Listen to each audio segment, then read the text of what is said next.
Folks, the picture that you see in front of you, in my opinion, is a beautiful sight. Black man and a black woman who have come together to create a child. And I just look at the happiness that they exude, and it just gives my heart joy. Then I think about the fact that this particular situation is not as common as it should be for various reasons. One of the reasons is the lack of black males in our population here who are heterosexual and not incarcerated. Another factor is that though there are a lot of females, more and more of them are turning to an alternative lifestyle. And honestly, there's really not that much that I or anybody else can do about that. That's a personal choice. But let's come back to the lack of males in our population, black males. I came across a fact, I would say about a year, maybe 2 years ago, regarding situation over in Israel. That situation is the forced sterilization of African women.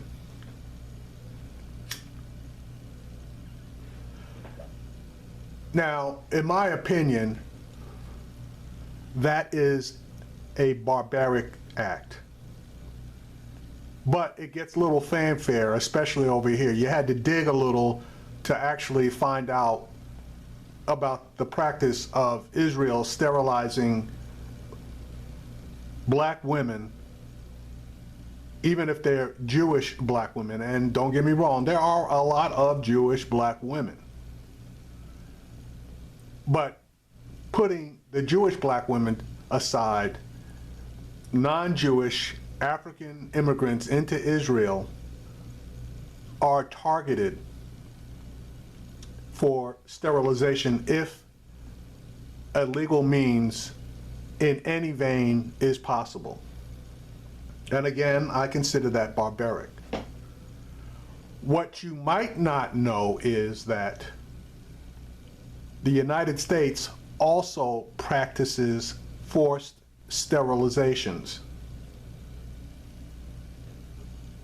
And they particularly target women of color. Now, I came across an article, and I'm going to read it for you so that you can get some information, and I welcome you to do your own research regarding the subject. And the reason that I'm doing this at the present time is related to the prison population, specifically in California, and what they are doing in order to relieve the overcrowding in prisons, and in particular, people of color. But I digress. The article reads as follows. Latina women in Puerto Rico, New York City, and California were specifically targeted by the government for sterilization throughout the 20th century. Black women have also long been the targets of population control and have been disproportionately affected by sterilization abuse. In North Carolina, a state noted for its discriminatory sterilization practices in the 20th century, 65% of sterilization procedures were performed on black women, even though only 25% of the state's female population is black. An oft-cited 1973 case example of racism and sterilization abuse involves the Relf sisters, Katie, Minnie Lee, and Mary Alice Relf, ages 17, 14, and 12 respectively, were the victims of discriminatory policies and programs funded by the U.S. government. Since they were receiving government benefits, the royal family was determined to be ideal candidates for the Montgomery Community Action Committee's Family Planning Service. Katie, under the age of consent, in Alabama at the time, was offered and given a series of Depo-Provera contraceptive shots. At that time, the shots were still in the investigatory phase and not yet approved for administration on adult women, let alone adolescents. Katie was also scheduled for insertion of an IUD, intrauterine device. All forms of contraception were provided to Katie without parental permission, which was required in Alabama at the time. Minnie Lee and Mary Alice received tubal ligations. Their mother was under the impression they were being seen for routine inoculations. So the state of Alabama basically lied to the parent about the kids that were basically of age, and they basically withheld information. Translation, they were experimenting on these 3 black girls without consent, and in my opinion, it was completely illegal. I believe the Rolfe family believed the same thing, because the Rolfe family lawsuit uncovered hundreds of thousands of similar cases in the region. Many of the women who were sterilized were sought out by these local federally funded centers and threatened with loss of government benefits for failure to comply. The women involved were overwhelmingly black women. The court's decision in the Rolfe case set guidelines for the use of federal funds for sterilization and outlined the illegality of the use of coercion, especially through threats of loss of government benefits for failure to participate in these programs. So, folks, there you have it. The United States government is complicit in the forced sterilization, the uninformed sterilization, the illegal sterilization of black women. But they are not the only ones. And as I indicated, they basically put a bullseye on the island of Puerto Rico and basically knocked out about 1/3 of the women who were of childbearing age, i.e. they sterilized them. They've done the same thing to Native American women as well. Similar experiences of the Puerto Rican women and black women in the United States. Native American women were subjected to coercive population control practices through much of the 20th century. The Indian Health Service, functioning under the control of HEW and the United States Public Health Service, began providing family planning services to Native American families in 1965. Instituting similar practices to those experienced in Puerto Rico, as many as 25% of Native American women between the ages of 15 and 44 years old were sterilized during the 1970s. In the earlier 1970s, 2 Cheyenne girls in Montana entered an IHS hospital on 2 separate occasions for emergency appendectomies. While sedated, the physician sterilized both girls without consent from the parents themselves, without consent from the patients themselves, nor from their parents. In many Native American cultures, children are important for tribal survival. A woman's ability to procreate is often seen as an important way for her to secure her place within her tribe. Sterilization abuse not only took away women's rights to control their fertility, but negatively impacted their social and emotional health. Folks, the less fortunate and poorly educated continue to be denied the reproductive freedoms available to other women and entitled to all. Concerns regarding sterilization abuse involved incarcerated women, and that's what I was getting to.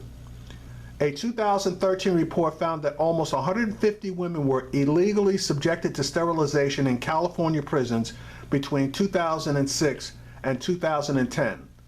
The procedures were often discussed with women during childbirth or other medical procedures when they were most vulnerable. Federal law from the HEW guidelines of the 1970s prohibits the use of federal funds for sterilization of any incarcerated women. California state law allows state funds, however, to be used on sterilization of incarcerated women, but special procedures for approval must be utilized prior to the procedure. In the cases found in the 2013 report, those procedures were not followed. An advocate against the sterilization of women, and in particular women of color, believed that although the organization of local groups was effective in the sharing of information as well as in applying pressure to policymakers, only with raised consciousness, informed consent, and the existence and accessibility to real alternatives can freedom of choice become a reality for all women. Folks, we people of color basically are under attack from all sides. They're trying to control our ability to vote and numbers of people that vote. They're trying to control specifically our numbers, our right to bear children. They're taking black men out of the population. They're removing the ability for us as a people to maintain and increase our numbers, i.e. through incarceration of both men and women, their promotion of alternative lifestyles, i.e. homosexuality, and in the case that I just pointed out, the actual sterilization to remove any possibility of us procreating. We need to wake up. We need to be informed. We need to go after these bastards as far as the damage that they are doing to us as a people.